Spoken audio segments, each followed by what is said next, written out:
Welcome back to another episode of the Jessica Ella podcast. I'm your host, Jessica Ella, and today I have Sophie Regan with me, who is, how do I describe her? She's a friend, she's a therapist in the online clinic, and she's obviously studied Aaruka. Amongst other things, she's doing some incredible work in the clinic, which hopefully we'll get some time to talk about today. But welcome, Sophie. Hello. Thank you very much. It's so exciting to be here. Yeah, it's I'm so excited. I feel like for anyone that watches social media, we've done a couple of lives and we tend to go on tangents. So hopefully we can stick on track today. But let's start with, I guess, just what got you into the healing world. Yeah. Oh, big question. Huge question.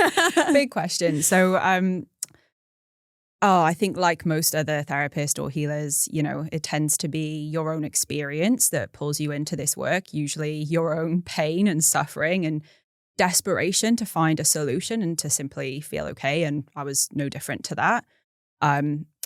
My background, I grew up with a background of domestic violence and just a lot of instability. When I was thinking about this, because I knew that we were going to touch on this today, and when I think back to my childhood, like I never really felt like stable or safe. And I think one of the biggest things for me, even as a little girl, like I always felt really different. I always knew I was different. As early as nursery, I remember just feeling so aware of myself, which I think is quite common and also quite unusual, depending on the type of person that you are. But very aware that I was different from a very young age. Like Mum was a single mum. My dad didn't come into my life until I was 7. And so she struggled a lot. She sacrificed a lot to raise me and to be there. And I also didn't feel like I was missing out, though, from a parental perspective at that point, because I had my nan and I was like, oh, my mum and my nan raised me. But my dad came back into our life when I was 7. And prior to that, my mum had been in some other relationships. And I'd always watched her pick men that didn't treat her well. And I remember being really young, not understanding, because obviously it's your mum and I'm like, I think she's the best thing in the entire world. Why does she allow men to treat her like that? Also, my mum's a very strong person. So it's really, it's a juxtaposition in watching what she allowed. And before my dad came back into her life, she was with this man. And the reason that relationship ended was because one day I got out of bed. So I was 6 and I told him what I thought of him. I told him he was a pig and I hated him. And my mum actually sat there laughing because he turned up at the house drunk and I was like sick of it. So that gives you a bit of Yeah. So it gives you a bit of an insight into like from a very young age, I feel like I was caretaking my mum in a lot of ways. She emotionally was very erratic and dealing with a lot of pressures as a single mum, struggling, and that also was taken out on me. And then when Dad came back into our lives, a lot of violence came with that. And it's funny, like it's not until you're older, like for a long, long time, I was like, oh, it wasn't that bad. It wasn't that bad, And it's not until I was probably in my 20s really facing it all, realizing just how bad it was. And the reason that my mum stayed was because he was very manipulative financially, emotionally, a lot of those things. And she was in a position where he could offer me a life that if he went away, she wasn't able to give me on her own. And I always knew that as well. And I grew up as well with my dad using money to control, to manipulate. And you just never really knew when he was going to fly off the handle. Like he could be fine.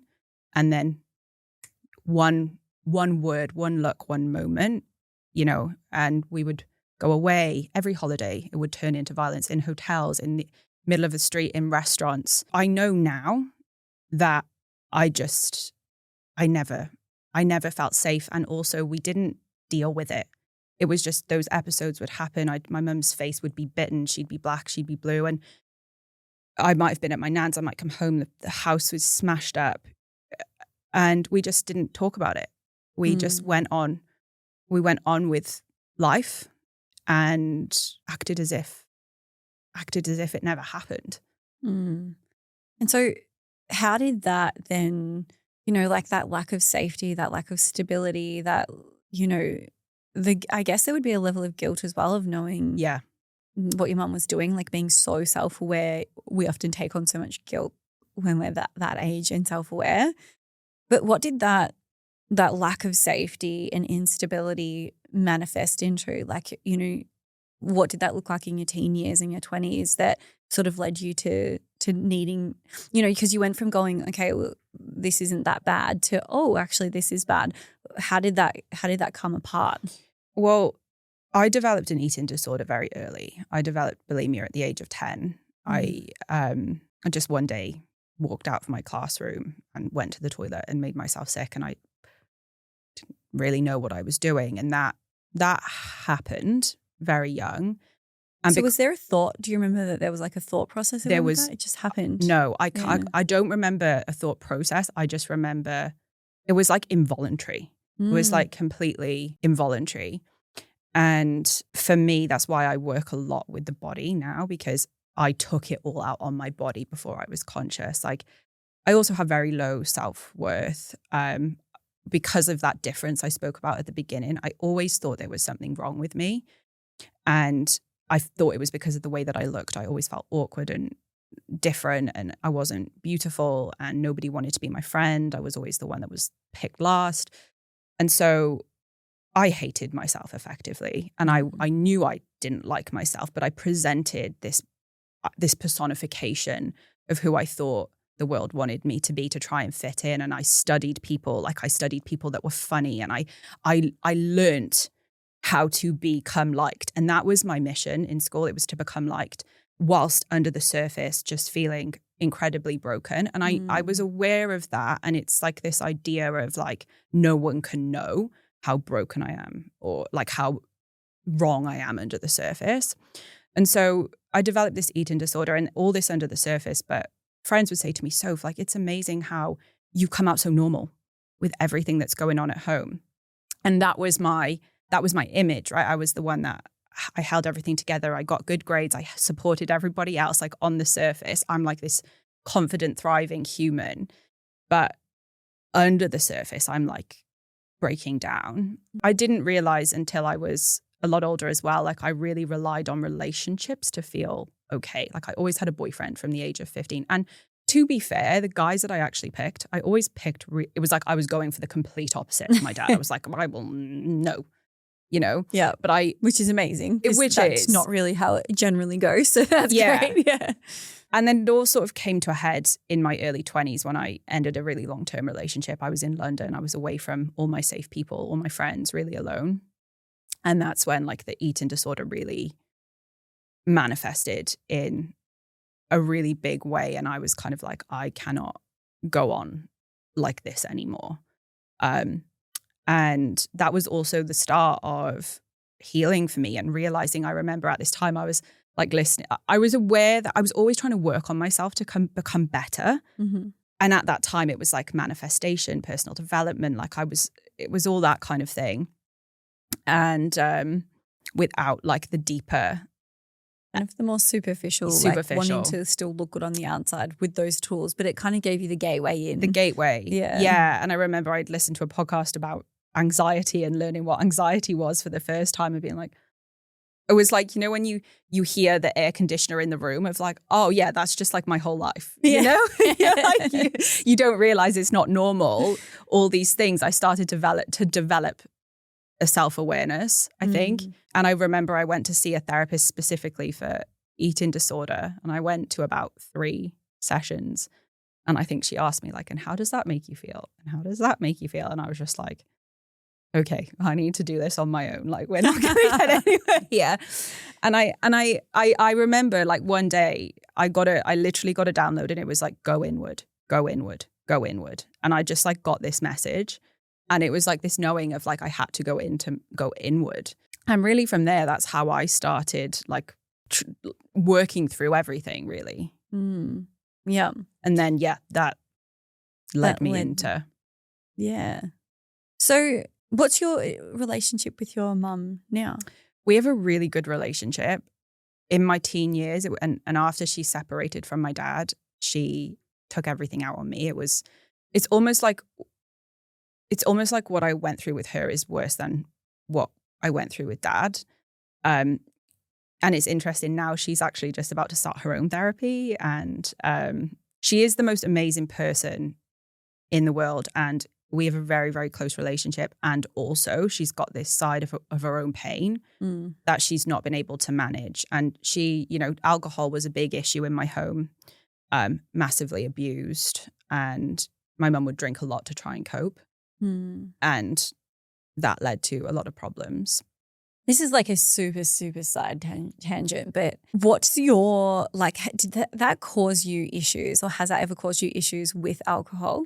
Have you ever been feeling unsafe around people, or had issues with people who do drink? I don't like excessive drinking, let's say that. In my teens, I drank, but very early on, I didn't want to drink, and I didn't want to drink a lot. And right now, I think I have a really healthy relationship. I really love a drink here and there. But for me, I don't like drinking to excess. But I've never had a problem with it, or I don't have a problem with drinking in general. Yeah. So you don't feel unsafe when people around you, or people that you are with, like friends or partners, if they're drinking a lot, there's no feelings of, because this is something that has been coming up lately with a lot of people who have had parents who drink a lot, and there's behaviors, and then they're on their partner's backs about drinking, or they're they don't like to be in circles where people are drinking excessively because they've got this really unsafe feeling. No, my partner loves a drink, and but he's got a very healthy relationship with alcohol. I think that's the difference. If I know someone's a healthy, good person and they like to have a drink, I don't have an issue with it. But say I was home in the European summer, and we were in a part of town, and there were a lot of really drunk people. They're messy. That makes me feel unsafe. Yeah. But I think that makes anyone feel unsafe. I think a lot of, especially women, yeah. Yeah. Yeah. Yep. Okay. So what was the first, because you've obviously moved from childhood trauma, but knowing that you have you say that you felt like you were weird and different, but I feel like you had a gift of high self-awareness from a young age. Yeah. And then you've moved through, you've the eating disorder was basically what triggered you to go into I need to go deeper and I need to go inward. And you went in through sort of manifestation and things like that. And then obviously over time you sort of got deeper and deeper. I can't actually remember how you found, I remember speaking to you on the phone, but I actually can't remember how you found Aaruka and where you're at in your journey and what sort of led you to me. Yeah. So I went on this journey, and I was I worked through this eating disorder and all these realized I had all these self-worth issues, and effectively worked through all of that on my own. And I was this is amazing. I need to help other women feel this way, go from where I was to where I am in my life. And I want to learn how to do this for a profession. I'd met Rob, my husband now, and life was going in a really good direction. And so I studied a coaching certification, and I decided I was going to start a business in helping women. I didn't even really know, I'd written down in those question a day journals, I want to be a coach. And I'd been writing it down for 2 years. And it was when I came to it on the 3rd year, and I was written this down for 2 years, wasn't ready to receive it. So I did that, and I'd started seeing clients, but it just never felt deep enough. And I knew through my own journey, I was just working with beliefs and mind, I was calling myself a mindset coach. And it was interesting. Even when I was working on myself, I would sort of do Aaruka. I'd close my eyes and I'd go into that download, go inward. I would go in, and you know what it's like when you're a disassociated person, or, it's very easy to access these out of body states. And so I would sort of go into things like this on my own and guide myself. So I knew when I was sitting in front of women, who got all these challenges that are maybe with their businesses or in their, I knew we can't just work on a belief or a pattern. That it's not going to change the underlying problem. We needed to go deeper. And I can't even remember what I knew, but I knew about the subconscious mind. I knew about Joe Dispenza. I knew about energy. I knew about these things. And so I was I want to study further. I want to be able to take women deeper because I know the root of this is trauma. I want to be able to help women heal from this. And I don't think I was working with her at the time, but I'd followed her for a long time. Jessie Williams, you and I have both worked with her. And she was speaking about Aaruka on Instagram. And she was speaking about what it helped her with, what she learned. And I was like, oh my God, this sounds amazing. From there, found you, read it. And I've said this before, I didn't want to go and study one thing. I wanted one modality that combined everything. And Aaruka was the first thing I'd seen that was like everything that I wanted in one. And I said this to you before, I was looking at Marissa Peer. RTT. And that's like so common. People will say, I'm looking at RTT and you at the moment and I'm trying to decide. And I just felt something in it was like, you know, because she's renowned, right? It's got the name, it's got the prestige. Something in it was like, and at the time, like Aaruka was, you know, it was new back then as well. But something in it, I was just like, you never know where things are going to go. And I'm always going to go with what I feel intuitively is right. And this just feels right. Like this has got everything. We've got somatics, we've got beliefs, we've got energy, we've got such deep levels. Yeah. Everything that you need. And so that's how I found you and that's how I found Aaruka. And it was like an instant knowing. And I think a lot of people feel that. Yeah. Even people that come into the clinic and come to sessions, you know, they say, I found Aaruka and it's given me hope. Yeah. That's always, go goosebumps. That's always been my thing is like just keep healing and keep showing up and give people hope that healing's actually possible, because so many people try so many things and they lose that hope because they're scraping the surface, as we know. And if you're in a bad place, it doesn't take much to lose hope. No. So I think that's like, yeah, I love that you said that. Yeah. And so obviously then you started studying and you started practicing, you started incorporating it into your own business. And then last year or the year before, last year, I think I put a call out for people. So I wanted to step back from working directly one-on-one with as many people. At the start it was to scale back a little bit, but now I'm fully not seeing anybody. But and I wanted people that I could trust to take on my clients, especially complex trauma clients. So there's a lot of people that listen to the podcast with complex trauma. And I felt like there was nowhere that I could really send them that was, you know, the Aaruka certification sort of, it covers it. And we talk about complex trauma in depth, but I still just had this, and this is probably just my personality, like holding on to those people. So I did the additional training and you were one of the first people to be like, yes, I want to do this. I'm in. What made you want to work with complex trauma?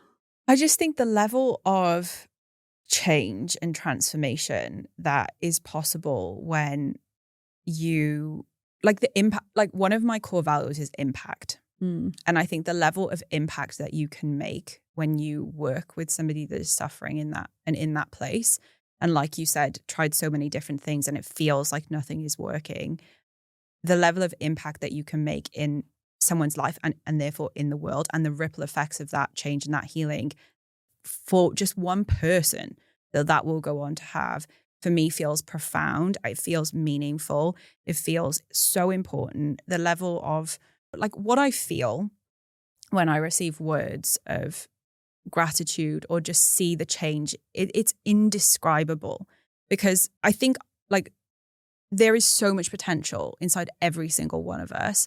And I think if we're willing to kind of, and this is whether you've got complex trauma or not, and sometimes, you know, like we've all got deep things within us that need to be shifted to enable us to reach like our fullest potential, or be who we truly are in the world. You know, so that is what motivates me, wanting to support people to experience that, because I know what it feels like when you are in the depths, when it feels like this, like I know I've been there, I've sat in it, I've gone to the depths within myself. And so meeting people in that place doesn't scare me. It's just like, yeah. And that's what, I mean, we talk about this because there's examples of people that are told to be cautious maybe of the work that we do. And there are people that are constantly asking, you know, is it safe, or do you think I should do this? Is it going to actually help me? Am I going to get worse? Like there is so much fear around it. And so it does take like a bit of courage for people to try something try something different. But it's actually, like you said, when we've met that in ourselves, you know the potential in other people. Whereas I think that's impossible for somebody who hasn't gone there. Yeah. Yeah. That's the difference, isn't it? Like it's not impossible, but I think we're all really meeting people where we're at. Yeah. And you see that on social media. I saw that even today in a reel that somebody created about never visiting a memory with one of their complex trauma clients and saying that like there's absolutely nothing wrong with just having the therapeutic relationship to just be safety and security over a long period of time, to be that anchor and that safe person. And every cell in my body was like, oh, like that's a dependent relationship. That's not healing. I don't want you to need me. Yeah. Make me my job is to become dispensable, because you're so like, of course we all need different support at different points in our life. And like we need spaces, especially, you know, for example, building a business or whatever. But as a therapist, like my job is to become redundant. Yes. Right. Like you shouldn't be seeing me 10 years later with the same issue. Oh. Sure. If like there's different things, or you're growing and evolving in a different conversation. Mm. But if it's the very same thing, well, I haven't done my job properly. Mm. And that's where I think, you know, I just spoke about this in the last podcast episode, but that's the difference between healing and managing. Yeah. Management.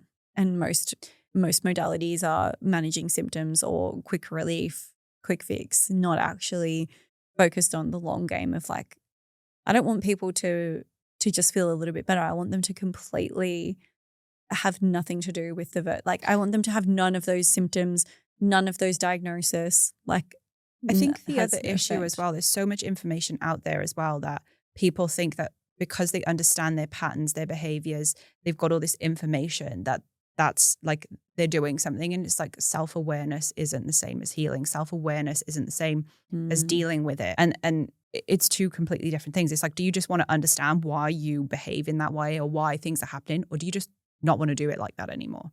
I've actually also seen people now using that higher self-awareness and the education as an excuse. Like I've actually seen people that are like, I own, this is more shadow work, but I own that this is who I am and it's because of this, and I fully accept that part of me. And it's like, no, you can't just fully accept that you're an asshole. Yeah. You can't just fully, like, you have to actually work on it. I mean, you can, but there's so much like information out there now around like self-awareness around why you are the way that you are, that it's almost giving a volume of people an excuse. Yeah. And I did talk about this in the last pod about like you can validate that that's relevant, but you can't use it. And I think that we're really in this like interesting time where What do you think about, because obviously at the moment you're working with a lot of people with complex trauma, which was my specialty and something that I've like sort of moved away from. And I moved away from that because it is more difficult, to be completely honest, than working with people that have had one or two different traumatic events in their life, or people who are wanting to like just grow and become the best version of themselves. Someone's stuck in suffering because of hundreds of different isolated events that created their personality is such a different scale to work with. What are you finding are like sort of the patterns or the takeaways from working with these women with complex trauma, that they sort of, the stages that they're going through, or like the things that they really need to know, because it is a different person? Yeah. And I also think it's things display differently for different people because of like the beliefs that we develop, like what our environment was. So it's one of the things that I think is everybody is actually quite different, and approaches are quite different in terms of how things manifest and how things show up. So for some people, they want to kind of they want to get through it as quickly as possible. And so they want to, like, this is a big thing of like finding something that works and wanting to just like go really, really, really, really, really, really, really fast.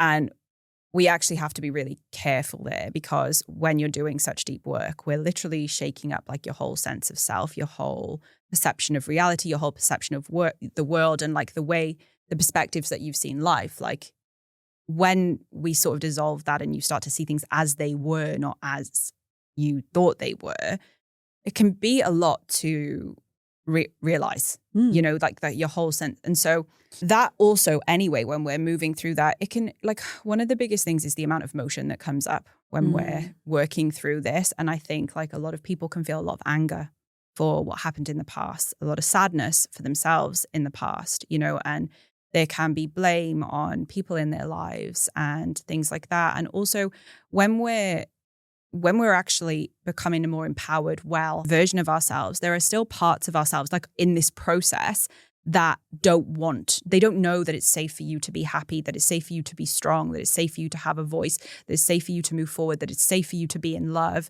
Because a lot of these people actually have a great life now, but they're not able to enjoy the great life that they have, their amazing partner. Can't feel it. They can't feel it. Can't let it in. Because they're stuck in the experiences from their past. And so when we're kind of shifting all that, there's a period in the middle where you're not who you were and you're not yet who you are. Worst phase.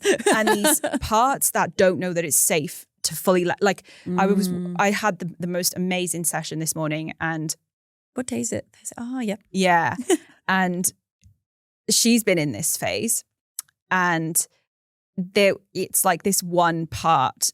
It was like deep unsafety, like, you know, that we've sort of been working to kind of meet that. Because this is the thing, when you're pulling all these layers back, you can't just do everything all in one. You're layering to get to like different pieces. And this part that just was like, I have to keep hold of this way of being, because what if, you know, like, I don't know that it's safe. I need to protect myself. And she'd been like fighting her whole life to stay safe. And it's like, you don't need to fight anymore. Yeah. You know? And it's like that thing to let part go of. that is like realizing you can just be now. Which is uncomfortable, because just being can be triggering and bringing Absolutely. It's like, what do you mean? I've been protecting myself for over 30 years of existence, and like now I can just be.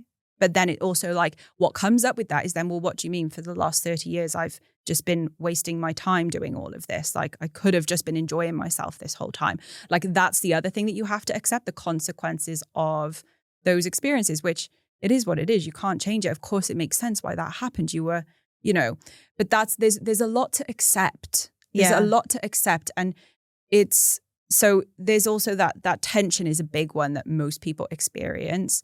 The other thing that really comes up is kind of like allowing them, like, there's such a protection of this being seen as this vulnerable person, or like being crazy or being whatever, that we develop such protective identities to try and be seen as something that they have to be let go of, and like have to allow yourself to be seen and to be a little bit messy and to lean on people and to start trusting people again.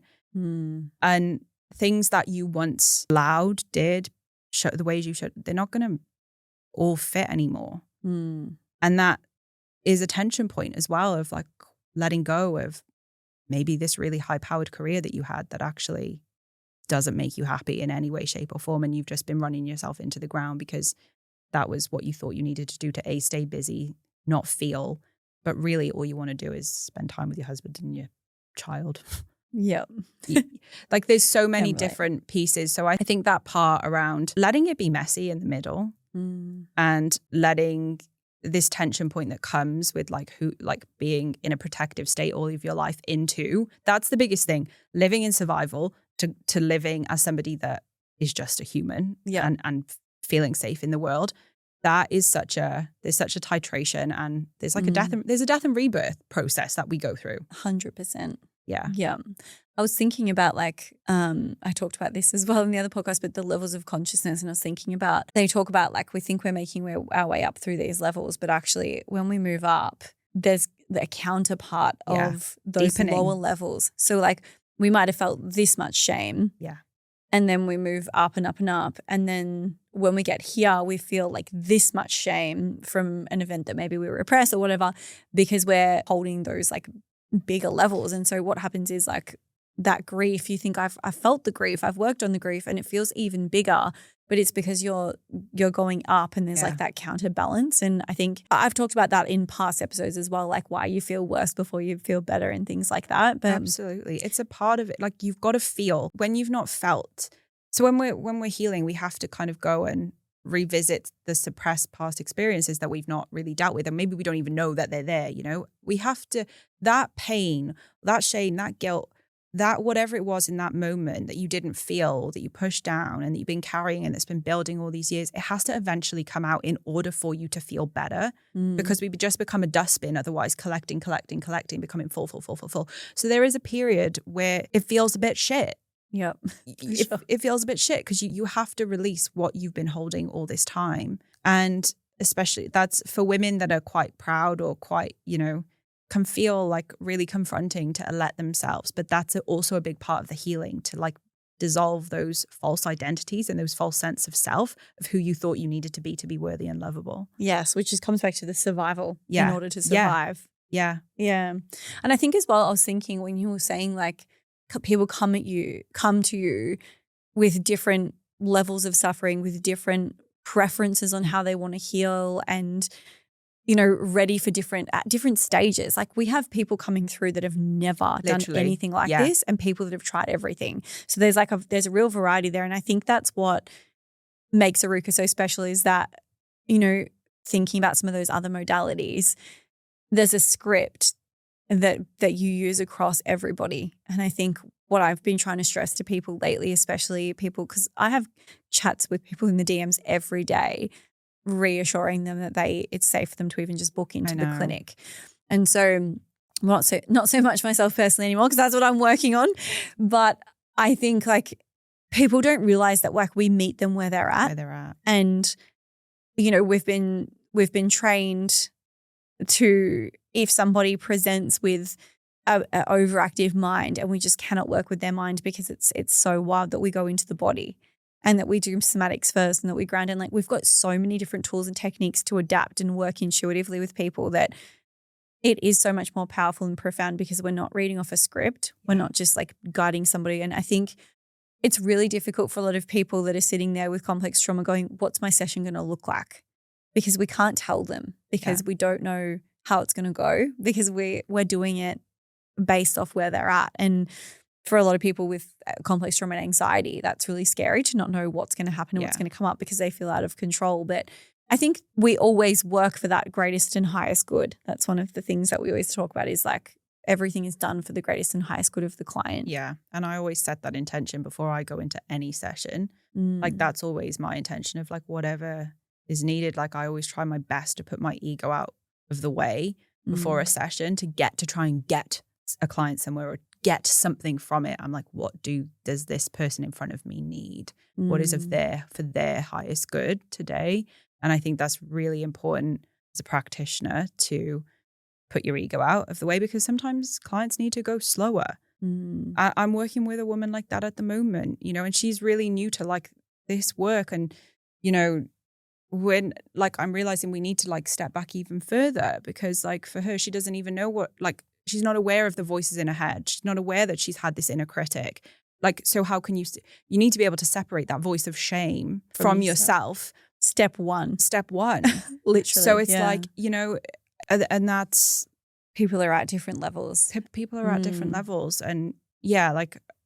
I love that you can hold people through all of that. Like, that's why I think I refer so many people onto you, because I feel like you can hold people brand new and all the way up to the most complex and complicated. And you've got that ability to adapt and to really meet them where they're at, which is the Aaruka method, but it also, I feel like, is you personally. It's interesting because when I was struggling last year, Gav had said to me, like, why there was a therapist that I'd been seeing who does IFS, and I love her. She's beautiful. I love her. She's got me through some really hard times, but I had a couple of like negative experiences, being left in the middle of a session in the middle of something really traumatic, and it had rippled into, as you would know, like my mind just went wild. And Gav said to me, like, why are you still doing IFS and tapping and theta and going to all these different therapists? Like, why aren't you doing Aaruka? And I said, well, I do Aaruka. I do it on myself. And he's like, no, even you know that you can't do it on yourself as the same way that someone else will. Like, your brain protects yourself, blah, blah, blah. Very called out. Thanks, Gav. And I was like, oh, well, I don't know who I would see. And I had seen Bridie, a friend of mine, Bridie, who does like breath work, and we'd done little tinges of it, but it had never done a full Aaruka session. And it was wild because I've done it on myself, but never actually received the modality that I'd been teaching for like 6, 7, however many years. I knew it worked, obviously, because I'd done it on so many other people and I created it. But to actually receive it, I just was like, I don't know who I would go to. And Gav was like, we'll go through the clinic. And I looked at everyone in the clinic and I was like, oh, I feel like I want to go to Sophie. And I just booked you to see my sister, I think, before that. And I was like, I just don't know why, but I'm feeling really like I want to go to Soph. And so I booked in, and it was actually really weird experience to like know what you were going to ask me. Yeah. Because some of them were techniques that I created, but you did it in a way that I actually felt like I could just relax. And and within how many sessions have we done? 2 or 3? I can't remember if it's 2 or 3. 3. I feel like 3 maybe. It's just wild. Like from where I was at to where I am now. I don't know. It's funny because like I like I said, I teach it, I preach it, I practice it, but then to actually receive it, I was like, whoa, this actually is really powerful. Yeah.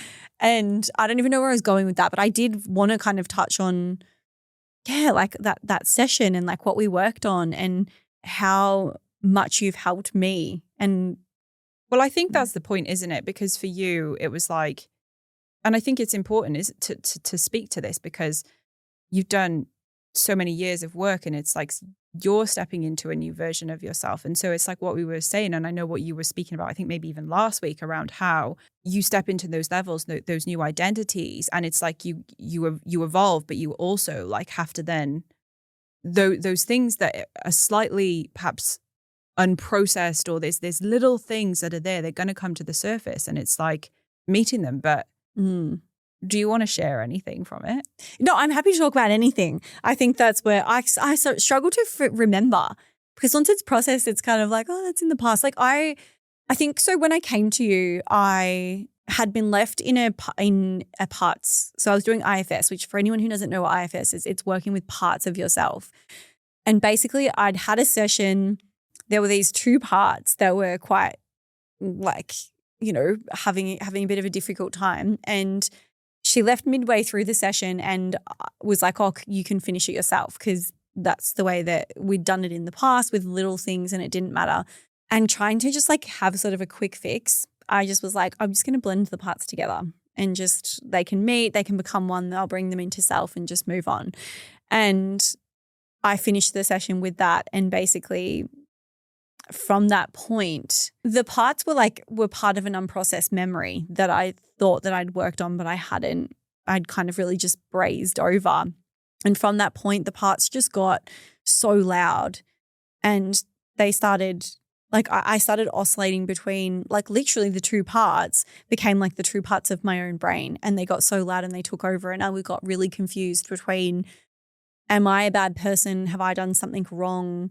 Should I be in jail? I like couldn't grasp reality. And then it was oscillating into the other side of like, I'm going crazy. I need to go into the hospital. Like, what's wrong with me? Why is this happening? And I'd just like gotten into this state. And because I was so high functioning and so good at what I do and good at pretending, I just kept pushing it down and pretending like nothing was happening.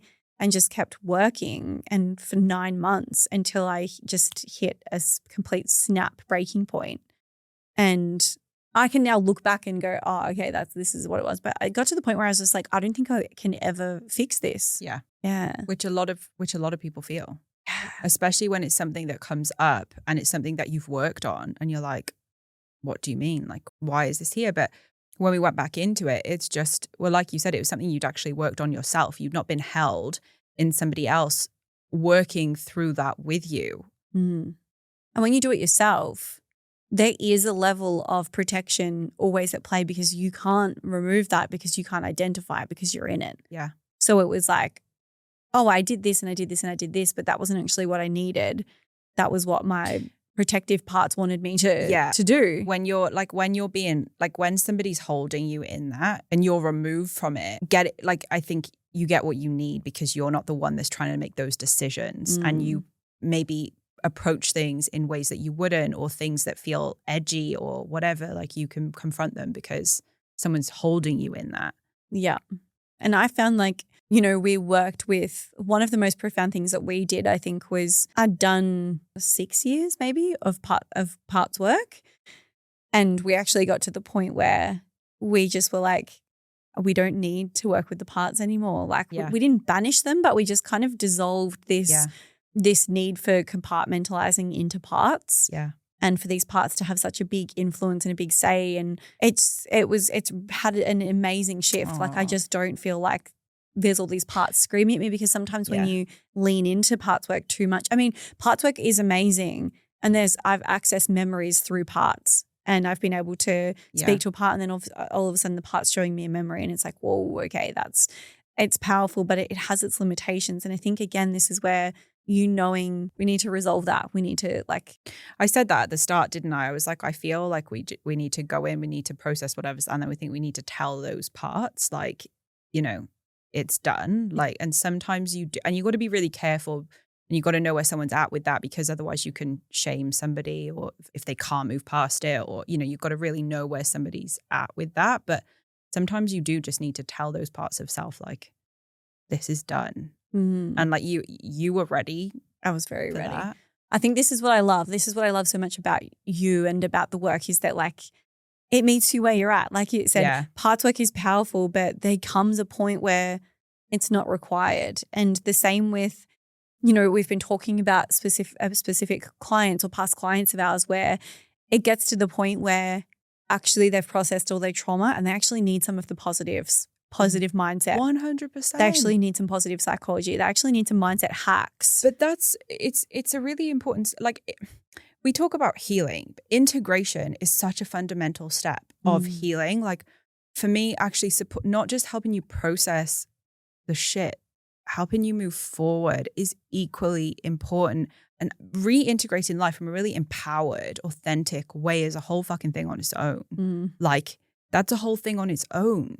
Yeah, great. Okay, well, you're not triggered, but being who you want to be, showing up in these new and empowered ways. Like, this is where like that mindset stuff, that like journaling, like manifestation, like those things are really empowering and catching your thoughts and replacing them with positive thoughts. Like, that doesn't work. It doesn't work. And I said to my client, this is like this, I literally gave her that this morning. It's like, now it's time. I was like, you need to put that stake in the ground. And it's like that voice is going to come up, and you need to let her know we're safe. You need to catch that, name it, tell her the new story. What you said to me was when we were was, we're not doing that anymore. Yeah. I think that was the thing. We're not doing that anymore. And literally, I can't tell you the amount of times since we implanted that my brain's gone, oh, we're not doing that anymore.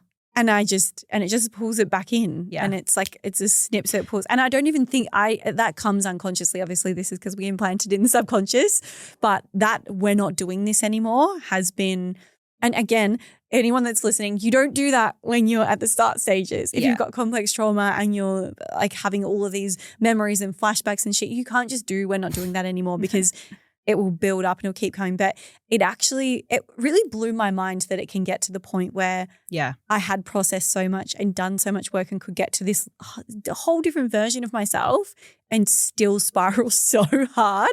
And it was that whole thing of like, oh, I did the work, but then I just carried on with life as normal in this like hectic version of myself, not looking after myself properly and not actually training my brain to not go down those pathways, because it was just so used to it, to just go, we're not doing this anymore. And we actually have to look after ourselves. We actually have to step into this new version. And that new version wouldn't act like that. She wouldn't go down those, she wouldn't entertain those thoughts. She would, you know, and that's a really tricky. But like, isn't it just so validating for you to like experience your own modality back to you from like where you were to how quickly? How quickly it shifted what I thought was like, oh my gosh, I've done myself a dirty here and I'm never coming out of this. And then it was like, no, this is why I created it. And it was such a full circle moment. Like, it's so like I think like you need to have that to experience like the power of like what you actually created. And like it's like, again, from that lived experience of like, oh yeah, this is actually why I did it. And vulnerability, because it was like, but I'm the teacher. Yeah. I can't I can't go to them with like, I'm really fucked up right now. But like, it also, but you can, but it, like, yeah. I think anybody who, like, I even feel like I went, after you came, I actually went to see one of the therapists for a session, but it feels like that because you're meant to know, like, you're not meant to have any problems or like, you're meant to be, of course it doesn't, we're all humans, like, it doesn't exactly work like that, but it is, yes. But so empowering also that you did that. Like, I thought that was amazing that you were like, no, fuck it, I'm going. Yeah. And I got such a, miles apart. Like, it's just, I can't even, it's wild to think that I hadn't tried that and that I hadn't done that and that it had taken that long and for someone else to point that out to me. And yeah, it was really profound. And it also showed me sort of that, you know, sometimes what we think, like if I had have gone to a hospital, I would have been diagnosed with psychosis, the way that the state that I was in. But actually it was just an accumulation of 9 months of not processing something, which was almost like ironic because I preach processing memories so much and I had just pushed it down. But it really needed to happen for so many reasons. I also think it's really hard when you are like, this is something that I struggle with personally, like knowing who to turn to when you're at a level, finding people that can hold you it's not easy. No. And we have this thing of like, oh, I know best, so I'll just work with my own mind. But again, that can result in such terrible things. All right. So I feel like we need to wrap it up. I'm trying to think of all the questions that I have for you, but I feel like we've gone on a bit of a journey. But if you could say anything to women who are listening, who are considering doing the work, maybe they're like have never done it before and they're where you were at. They might have had like a bit of a domestic violence, eating disorder, a tricky childhood. What would you say to those women that are listening? I would just say, just try. As women, even when we're struggling, even when we're not in touch with our body and our intuition, so we're struggling to discern our intuition. Every woman has an inner knowing, and sometimes we are out of touch with that. But I think when you feel pulled towards something, and that voice that might want to put it off, might want to, you know because you feel an impulse of, I want to try that. Oh, there's that initial feeling, and then all the thoughts might come in after of like, oh, but I don't have the money, or what if it doesn't work, or what if it's not right for me? Worse. Yeah, all those stories. But before all that, there was the impulse, and that's enough. And what I've come to learn is trusting that is enough, and it's never served me wrong in life. And like part of moving forward is being able to move beyond the noise of our mind that continues to tell the stories that keep us stuck exactly where we are. Trying new things is awesome, even if they don't work out, because you tried something new and you learned something. So you're never going to be worse, in my opinion. Actually, I retract that statement. Well, it's hard because there's periods where you feel worse before you feel better. But that's also necessary. Like, also when you go to the gym and and you train your body really hard, that feels fucking shit, especially if you haven't been for a few years. You're sore a while. Like, it's like, of course, everything's got to pay off. But I would just say, like, there's a choice that you have to make, whether you want to go through life struggling and always managing and having to do 10 different things a day to just sort of keep yourself sane, or like whether you want to whether you want to know what it's like to feel at peace. And if you question whether that's even available to you, that tells you exactly what you need to know to take steps. Because the amount of women that I work with are like, I didn't even know that it was possible to feel this way. I didn't think it was available to me to feel this way. And yet there's a part of you that is constantly looking for the solutions, because innately you know that it is. Like, that's why you're listening to this podcast. That's why you're trying to find solutions. You just have to be brave enough to like really try something, but actually try, like commit. Come and see someone for a few sessions, like step in, like let yourself like be in that, you know? So that's what I would say. I think if you're curious, just try it. Literally, Gav has been talking to me about the marketing campaign of just try it. Just try it. For like months. He's like, we've just got to, the campaign's got to be just try it, just try it, just try it. I'm like, okay. Yeah. But what else can you say? Like, and I think can't prove we work through evidence. We don't work through, and this is the thing people like the only way that we can show you how powerful it is if you try it. We can tell you, but you're not, and this is everyone. Oh, what did you just do? That's insane. That's magic. I feel like a completely different, like you just don't know what that feels like until you've tried it. So, But I think the testimonials speak for themselves. Like they do, yeah. So if you also need to like look at the testimonials, I've got a she's got a whole folder of them. We've got Instagram between us. highlights. Yeah. Yeah. So awesome. Well, thank you so much for coming on. I feel like we're going to need episode 2 because I've got so many subjects I feel like that we could just so deeply dive down. But I feel like this is a great introduction to you and how powerful you are and how amazing you are. And for anyone that is thinking about doing the work, I know a lot of people listen to the podcast and they want to do that work and they know that they can't work with me. Sophie she's got availability. She's amazing. If I trust her, you should trust her to be able to do this deep work. So yeah, book into the clinic for anybody who's thinking about it. And thanks for being here, Soph. Thank you for having me, my love. And I will see you all in the next episode. Bye.